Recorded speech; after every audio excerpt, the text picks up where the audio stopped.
So I'd like to talk about co-creation. Which all of them are. Yes.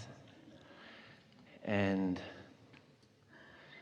you and I have been co-creating since I first heard you when I was 16, when my aunt played audio tapes at the time of you.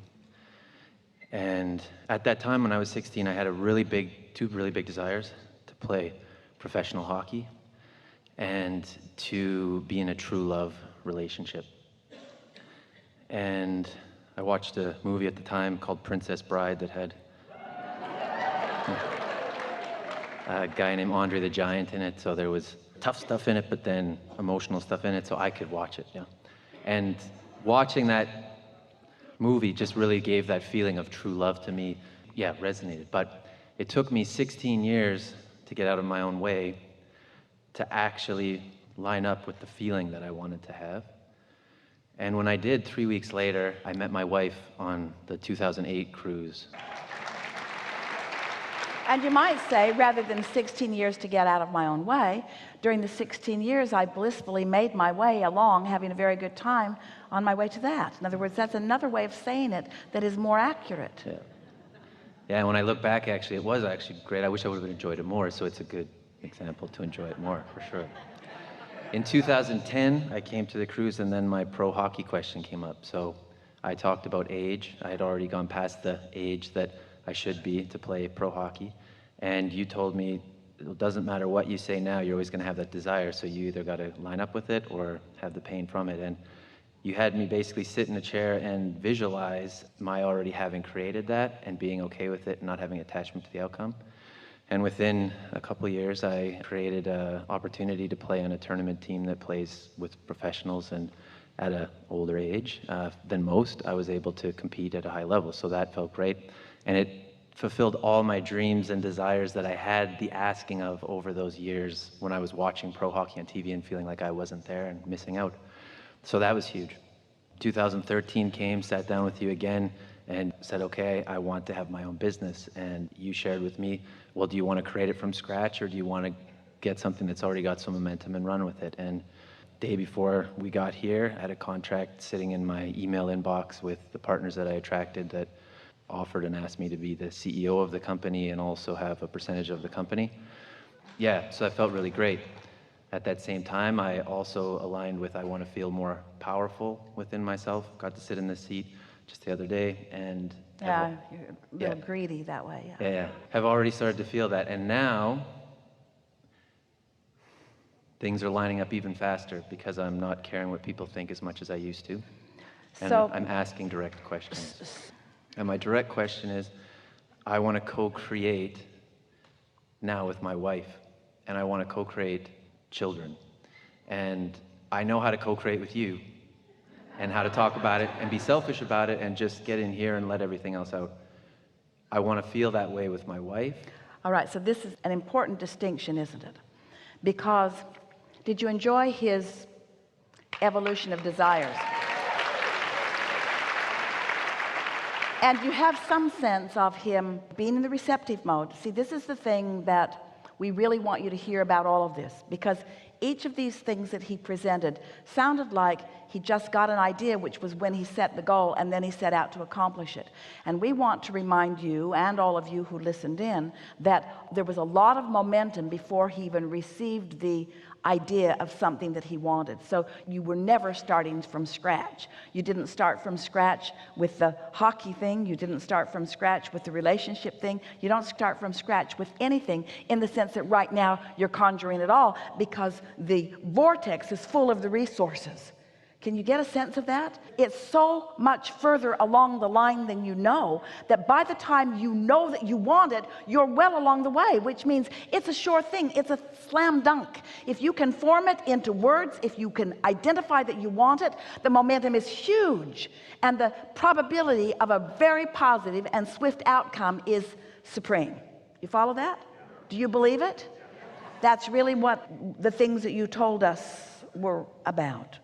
So now, just settle for a little bit and feel something that you all do to some extent, which is, oh, well, yeah, Abraham, it's easy for me to create the things that I just want to create. But when I'm working with someone else who maybe has different interests or different intents, then it's harder. And the only reason is because you let what you think they want cause contradiction within your own energy. That's the only reason that it's harder for you sometimes to co-create in very real terms with someone else. So let's say that you're two people, and we're dramatizing this not because we're sensing this from the two of you, but because it's the basis of something that we really want you to understand. So you're two people, and let's say this one wants this and this one wants that, and they are two different things.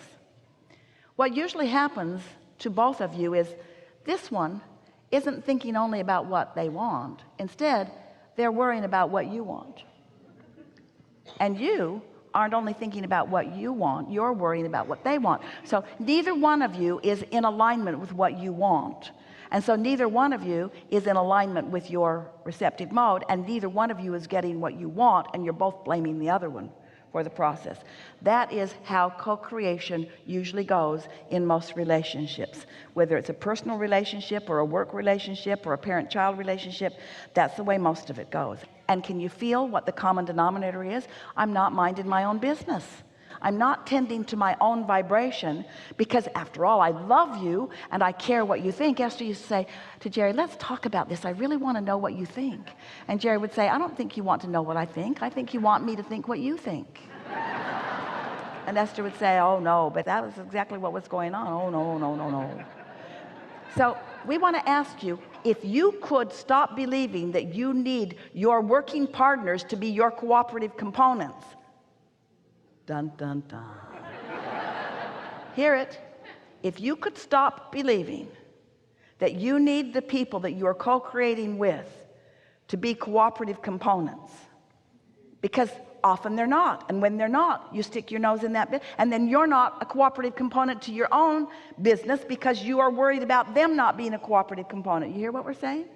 If you could just have your allegiance be to your idea, if you could just float the idea because it feels good to float it, not try to make things happen, just stay in alignment with what you want and why you want it. This powerful universe that knows all of the components, that knows all the pieces, will guide you to the perfect action and behavior and conversations to lead you to whatever you want. Harmony with another is a very good intention to hold, but not giving a rip about whether you're having harmony with the other is the path to harmony.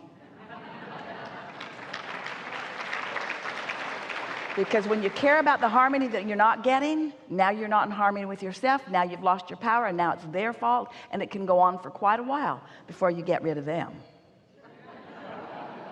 So is it any of my business to say that I'm very clear on what I want with children?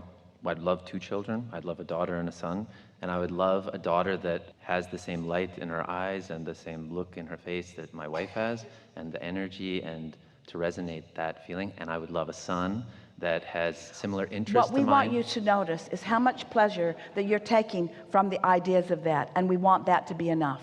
Okay.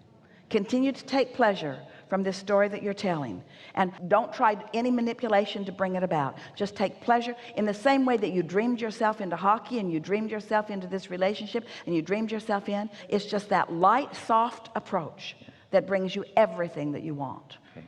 The universe already knows. You didn't even have to put that into words. In fact, even the fact that you can put it into words means that the vortex has brought it up to a place where you can receive it when you're in the receptive mode. Okay. Don't try to talk anybody else into it, not even your wife. Okay. So the children that are... We have to take a segment of refreshment. Yeah, okay. We are at the end of this day. Very cool. Go forth and prosper. Yeah.